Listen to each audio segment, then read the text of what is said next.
For the newly indoctrinated, Jim Butcher's The Dresden Files follows the story of a professional wizard in Chicago. We started our podcast as a way to help break down the series' most important moments, characters, and lore. This is McAnally's Dresden Files Pubcast by Free Flow Rambling. Conjure at it by your own risk. Welcome to the McAnally's Pubcast, brought to you by Free Flow Rambling. This is episode 8.12, Party Foul, where we are covering the novel Grave Peril. My name is Tansenn, and I'm joined by Maggie. Hello, hello. And Jess. Hi. Chapter 24. Michael and Dresden arrive at Bianca's party, where they meet Thomas, of House Wraith of the White Court. They are officially announced at the party, where Dresden reveals he is dressed in a vampire costume.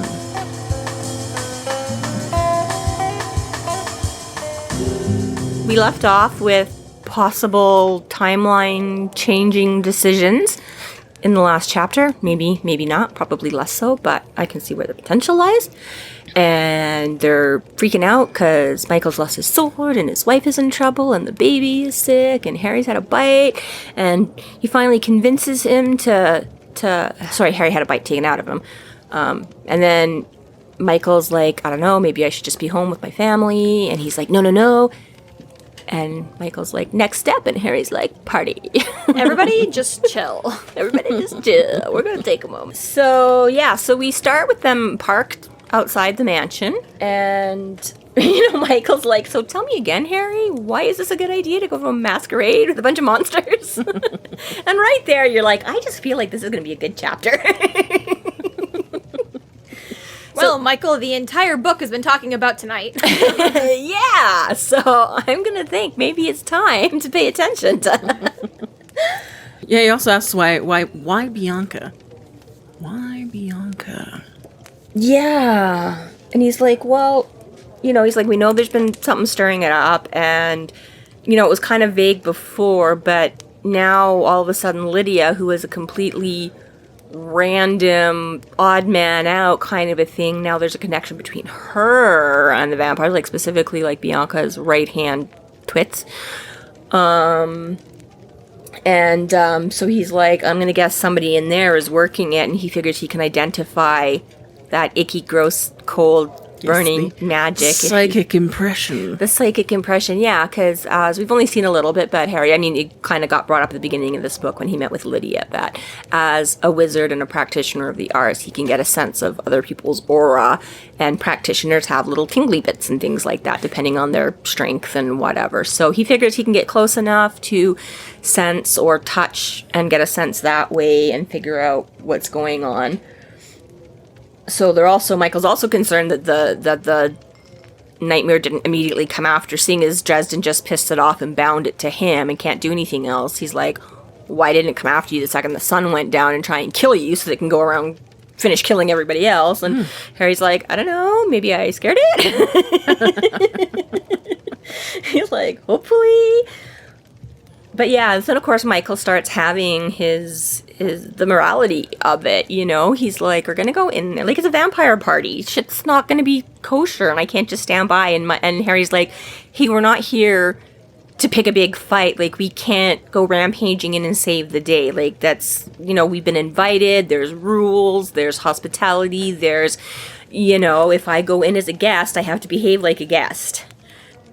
Right? So we can't just go in and, blow up. We can't just go raid the place. Right.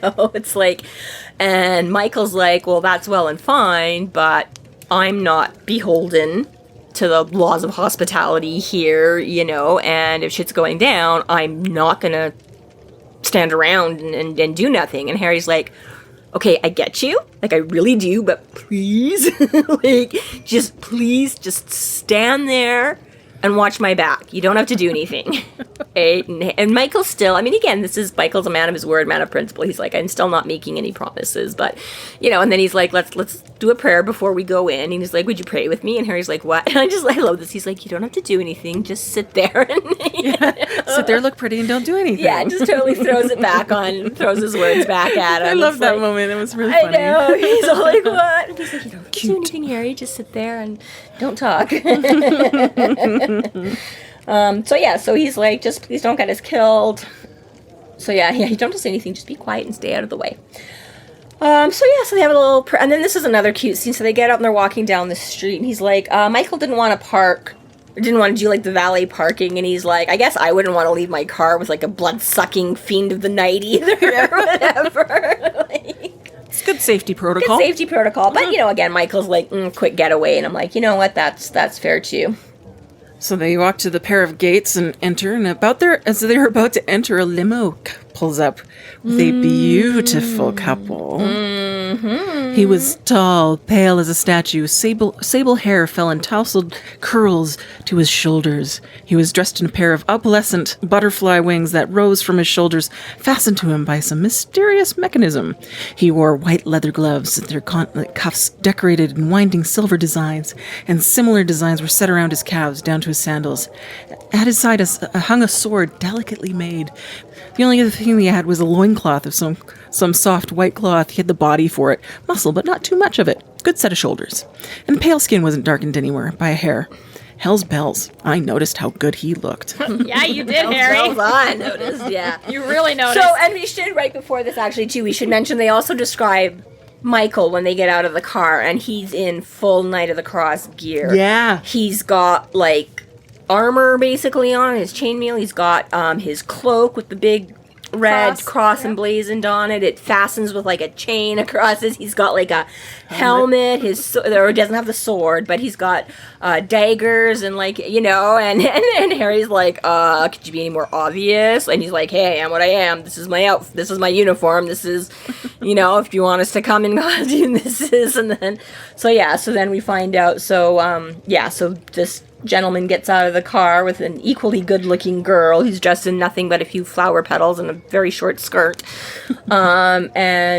introduces himself as Thomas Wraith of the White Court and his date Justine. So we find out that's partially why he's so damn good-looking. Fucker's a vampire. So unfair advantage.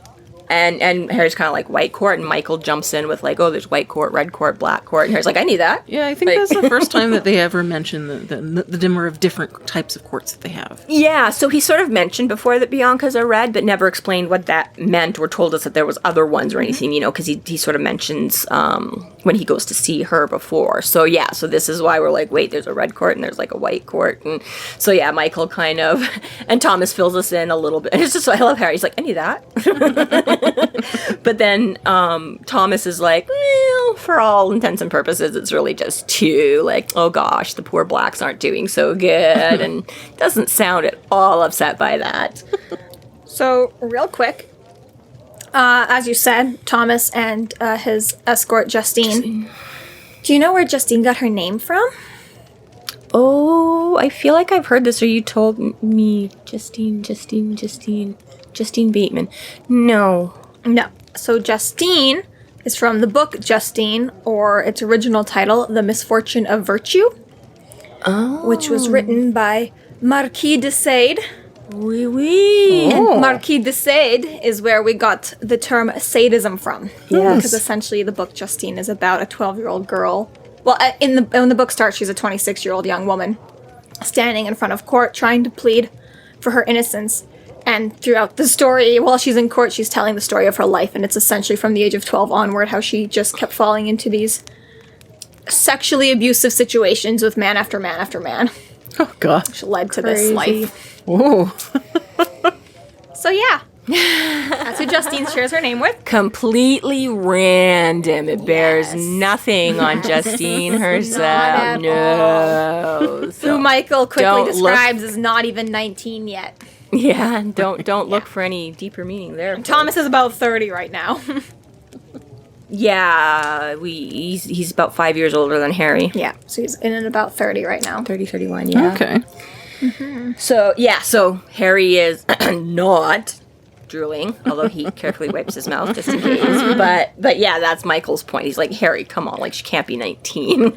Being like, and then again, we don't get to know, but Thomas is like, you've got a very interesting costume, Harry. Like, you're going to get quite a stir. And it's like, okay. And he's like, yeah, thank you. So again, Thomas gives us a little bit of the exposition and stuff like that we need. He's like, have you been to one of these? No. Here's what you need to know. Here's what's going to happen. So Harry knows, we know. Very cool. Thanks very much, Thomas.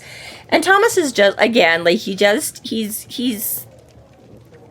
a little bit of that flair, like obviously kind of a little bit of a disregard for authority. Jim Butcher had a hard task, I think, with introducing Thomas, and he did a very good job. Yeah. Because quite frankly, you know, as we'll soon to discover about Thomas, why he's so integral to the story, but for right now, it's essentially, you know, random Butcher had vampire. to introduce a vampire that we all like. Yeah. Which, you know, Right. was a bit of a task considering, you know, Kelly and Kyle and Bianca thus far. Right. And So. again, you know, just Dresden's predisposition for not Monsters? being friendly with, Not like, being friendly with anyone. vampire. Well, that too, but you know, monsters, vampires, bad, right? But yes, but Thomas is like just a little bit cheeky and I don't know, it's so shit. You're like, ha, ha, ha, he's funny. I like him. He's got a great sense of humor. Snarky. He goes toe to toe with the sarcasm with the. Well, yeah, exactly. So so they find out they're going to get introduced, they're going to get to mingle, she's going to give him a gift. He's like, a gift? And Thomas is like, hello, she's the hostess, of course she's going to give it. And, you know, me as the poor people are like, or well, our just society too, maybe, or whatever it is that's a little bit, you know, we normally bring a gift when we go to somebody's house, and then there's that other side of it where if people are throwing a party, they're supposed to give a gift to you or whatever. And I'm like, well, it doesn't really matter because I'm usually poor enough, I can't even afford to do either, so... I do like that Thomas is like going out of his way to explain to Dresden court Well, etiquette. yeah, we needed that. Yeah. I think it's We and Harry. basically is what it boils down to. But thankfully, Harry conveniently has not attended a formal court function before, so it gives him a really good excuse to give us that rundown so that we all know what's going on, including Harry. Why? But he also says he's surprised to see him. Because he's like, word had it that you refused, and he's like, yeah, I wasn't gonna come, but, you know, things changed, business, and he's like, oh, business, he's like, you're here on business, and he's like, something like that, and that's kind of the line that keeps coming up here, because Thomas looks at Michael, and he's like, oh, you're dressed as a Knight Templar, or whatever, and he's like, something like that, and here he's like, oh, you're here on business, and Harry's like, something like that. So again, like, and again, you get that Thomas isn't, you know, a total idiot or anything like that, right? He kind of gives him a look and is like, okay, you don't want to tell me. Whatever. Like, he can tell that Harry's like... Right off that comment of, I'm something here for business, he instantly offers his bare hand to Thomas. Yeah, he's like, bit I tried to casually take my glove off. He's like, Thomas kind of looks at him and is like, whatever, shakes his hand, and he, you know, and Harry's like, okay, well, let's go. And he's like, so I passed the test? And Harry's like, what test? He's very perceptive. I don't know what you're talking about. And Tom's like, yeah. He's like, whatever you say. I did like that moment. Why he's when Dresden asks him why he's helping him. Like, why should I not help you? You're a vampire. So I am. But I'm afraid I'm not a terribly good one. Yeah, right. Or maybe I'm just lying. Or maybe I'm just lying. It's a good moment. And then party time. Party. So he determines that Thomas is clean. Thomas is not the one doing all the creepy spooky magic. So, all right. And so Thomas and Justine go up and through. So they come up into like this big guest hall, and there's like curtains and everything. Because of course, why not? You're a vampire. You might as well, you know, go the whole She's 9 redone the yards. whole place. Redone the whole, since he was there and visited, and now it's all decked out. So, yeah, they basically, you know, curtains part, and they come out with like the spotlight, and somebody, you know, have to, hands over the invitation. So you get the little announcer dude that comes out, Mr. Harry Dresden and guest from the White Council, you know. His little, who is the seahorse? I just only mentioned the little seahorse in Little Mermaid. That does all the announcing for like King Triton and stuff like that. The little with his little trumpeting seahorse nose kind of thing. Lord Triton. But anyways, so they go through, and then everything just like falls silent. They step out, big bright light, they can't see, and like the whole party just goes hushed. And this was one of the, like, reading this in the book was one of the best moments. I'm sure this was like an out loud of like, yes, oh my God, of course you did. So, yeah, they're like, oh shit, we're fucked. So, yeah, we finally get to discover So kind of, I think they mentioned to you, like, some of the, like, because they come into, like, the guard, like, an honest-to-God guardhouse, and everybody's kind of giving them the side eye and looks and things like that, but they're all just servants and hired hands, so nobody has, like, confronted him or said anything yet, but we've already got the sense that he's getting eyeballed a lot, right? Mm-hmm. And then he's like, I shrugged my shoulders to get my cape to fall into place correctly. Tattered red lining flashing against the black cotton exterior. The collar of the thing came up high on either side of my face. The spot glared off of the painted gold plastic medallion I wore at my throat. The worn powder blue tux beneath it could have made an appearance at someone's prom in the 70s. The servants at the party had better tuxes than I did. So the whole thing goes quiet. And then Michael leans over and he's like, I can't believe you came dressed as a vampire. And then Harry the chair, like, it just keeps getting one step better, and he's like, not, and he's talking about because he's got the plastic teeth fangs, in his butt. Like, not just any vampire, cheesy vampire. It's like, you're like about to face off with literal mortal enemies here. One woman that has sworn to get revenge on you, a whole party of her cohorts, some other mysterious magic worker that you don't know who, what, or how is involved, and you're still gonna go in there with, like, a major fuck you, Bianca. Well done, sir, well done. Oh my god, I remember having... Camera pan to Thomas, who's grinning. I remember just fucking, like having a huge grin on my face too, reading this. I was like, oh my god, yeah, you did. And then, so while everything else, and then Michael's like, he's like, I think you may have upset them. And he's like, what? Like, it's not that bad. And then he's like, you may have peeved them. Or he's like, I think you just insulted everyone here. And he's like, I'm here to find a monster, not make nice. But again, I'm like, you just go beyond of, like, not being nice to purposely poking the bear. Yeah. He's like, I never wanted to come. And he's like, all the same, I think you've peeved them off. Peeve, how bad can peeved be? Fucking Harry. Well, first it's from the courtyard below came several distinctive sounds, a few hisses, the rasp of steel as someone's drew knives, or maybe swords, the nervous click-clack of someone with a semi-automatic working the slide. Yes, that's right. Michael shrugged his clothes, and I sensed, more than saw him put his hands on the hilt of his knives. I think we're about to find out. Yeah. So yes, just how peeved is peeved.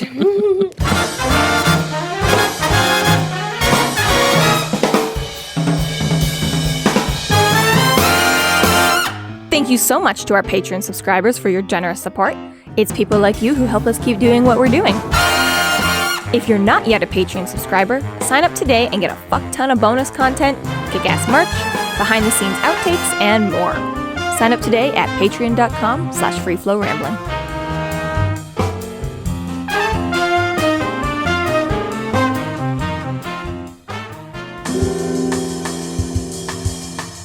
Chapter 25.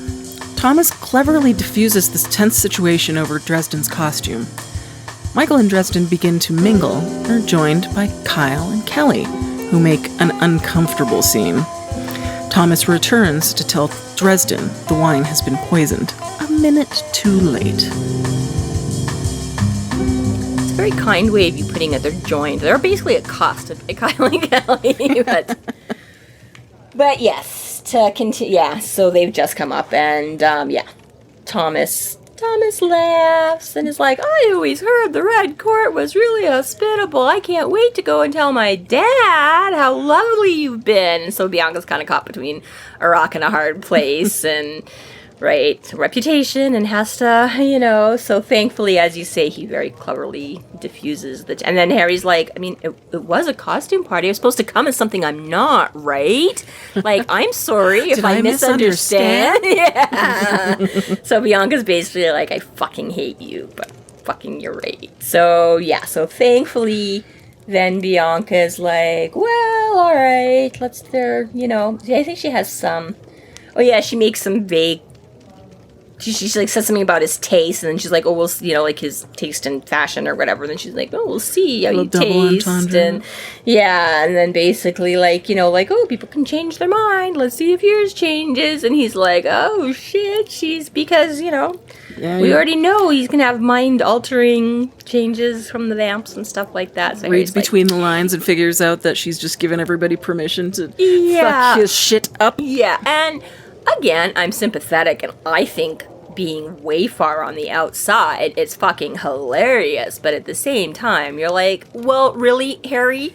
Like, I don't want to say you brought this on yourself, but you brought it on. It would have happened even if he'd shown up in a respectable outfit. But that's... He would have found another way to ostracize him, I'm sure. But it's still... I'm like, didn't like him. You just make it easy for like, I guess it's like, you don't even make me have to work for it. Here's a shovel for you to dig that hole deeper. Right. Exactly.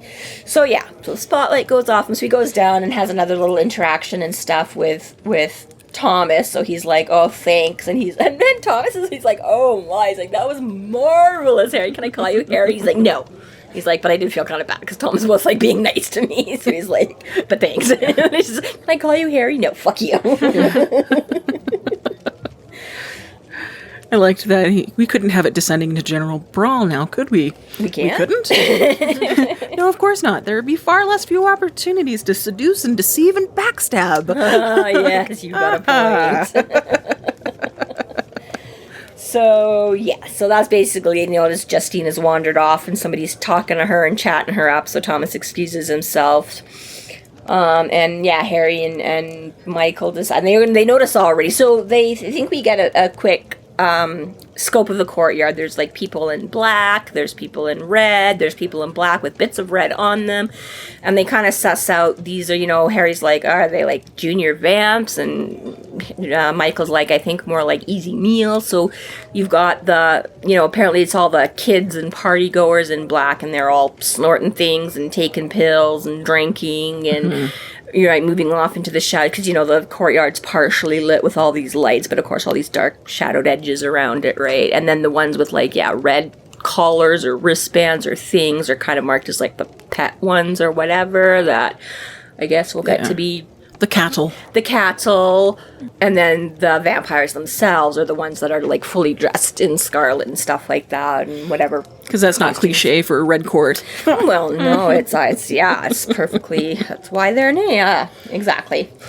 So they start to notice that they're also being like encircled already. The vamps are already kind of circling the wagons and closing in. Being surrounded. Yeah, so they're like, so they decide maybe we'll head to the refreshment table and, get our backs up against something. So they head over there, and just before they can get it, the Barbie twins.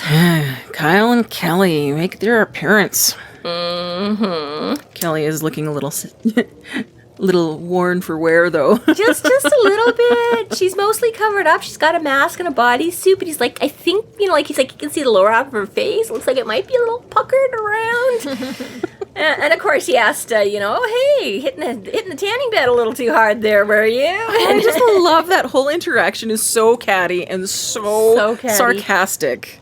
Yeah, the tanning bed one. Yeah. Why didn't Susan show up? She had to wash her hair. Mm-hmm. But I did like that. I had no idea you were into men. What can I say? They're so big and strong. Yeah, exactly. Right? Like, they just make me feel so mad. But exactly. And then, Michael just looking uncomfortable. And again, so Kelly, because she's obviously a fucking idiot and just can't learn to leave Dresden alone. But she, of course, starts putting the moves on. And, Michael's Harry, and he's like, he's married, and she's like, oh, we all know what that's worth in this day and age, she's like, oh, dressed up like a Knight Templar, and again, they're like, something like that. No, not quite. Not quite.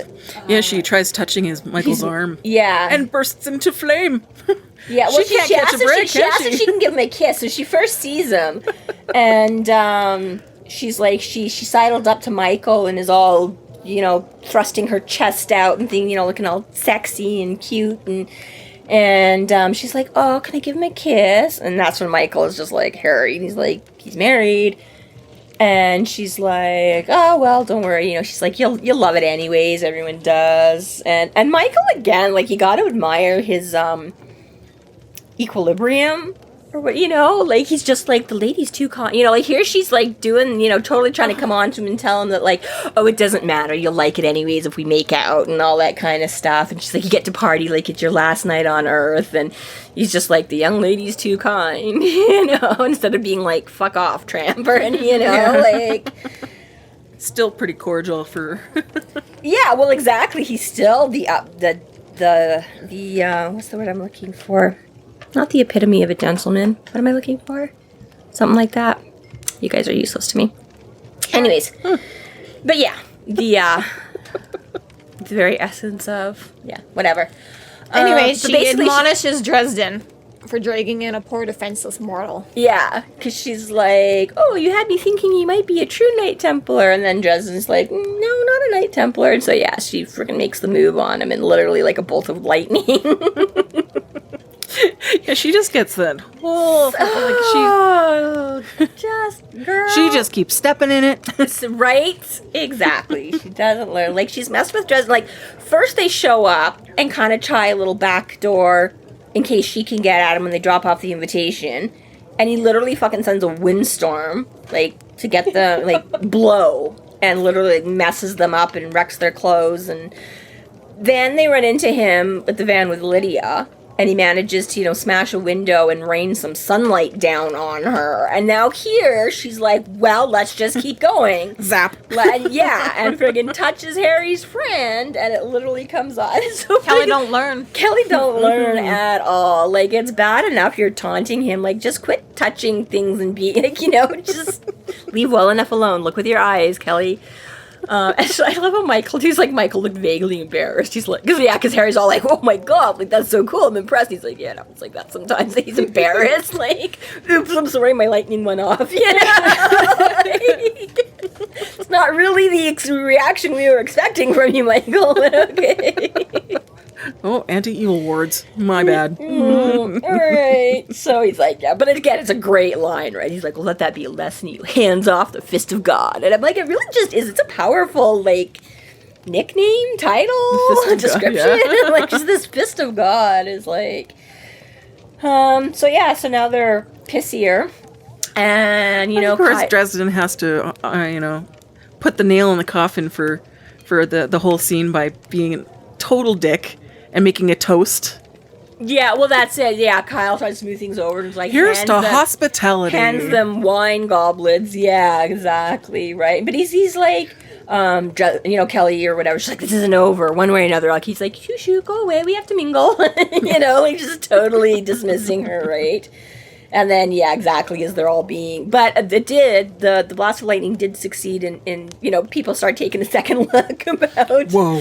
So he notices they're not... But yeah, he's like, to hospitality. And everyone's like, cheers. Yeah, so it had that Gulps benefit. the whole wine down. Chugs his wine down. And Michael, of course, being Michael, just takes this token sip because, you know, Michael is going to keep his head about him and all that kind of stuff. And then, yeah, I love that he's like, Thomas then comes rushing up. Oh, good, I caught you just in time. Don't drink the wine.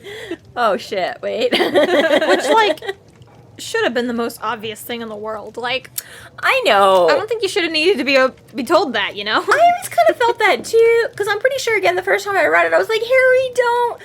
And I was like, oh, maybe it's... Because, again, sometimes when the character does something, you're like, oh, it must be okay, because, you know, if it was going to be poison, Harry would have caught it beforehand or something, right? Like, you're not going to let the main character be poisoned, he has to survive. But, yeah, but it's just like, I guess Harry was trusting a little too much in these laws of hospitality. And it's like, you've been saying the whole time, they're going to try and find some underhanded way of, so you'd think he would be a little bit extra cautious, but at the same time, he's like, right? He's like totally thumbing his nose at Bianca. Yeah, that hubris just gets him. He's totally just pissing off Kyle, and he's totally like, whatever, I can eat and drink anything here. Like, you know, again, like, I don't know if Michael was necessarily 100%, you know, erring on the side of caution that it might be poisoned or anything. I'm more just going to believe that it's more like, basically, I'm on duty, I'm not going to drink. Yeah. Right? And, you know. Well, on top of that, though, like Kyle and Kelly handed them the glasses. Handed them the glasses. And they're the ones who poisoned him, like, 1 day ago. Yeah. Like, I mean, admittedly, I think he does see them, like, pick it off the table and you know what I mean? But even still, it's like your enemies just handed this to you. And Like, way to go, Persephone. Had to have that pomegranate seed, didn't you? Right? Like, yeah, there's just so many things that you're just like, Harry, seriously? Like, you're talking about Kelly not learning. And then there's Dresden. I think we discussed some of that in the last chapter, too. Just make a plan once in a while, Harry. And, you know, it's like, you're so smart and you know so much, but you just have to keep doing the stupid things over and over and over again before you finally learn. Mm-hmm. Yeah, so, oops. I got to you just in time. In time for what? To warn you, he said. He flicked a hand at the refreshments table. The wine is poisoned. This concludes our episode 8.12, Party Foul. Thank you for listening. You can find us online at freeflowrambling.com and McAnally's.ca. There we have links to our other podcasts, social media, and other fun tidbits. Please subscribe if you like what you're hearing, and please consider supporting us through Patreon to keep the magic alive and to see more content. We are Free Flow Rambling. Conjure by it at your own risk.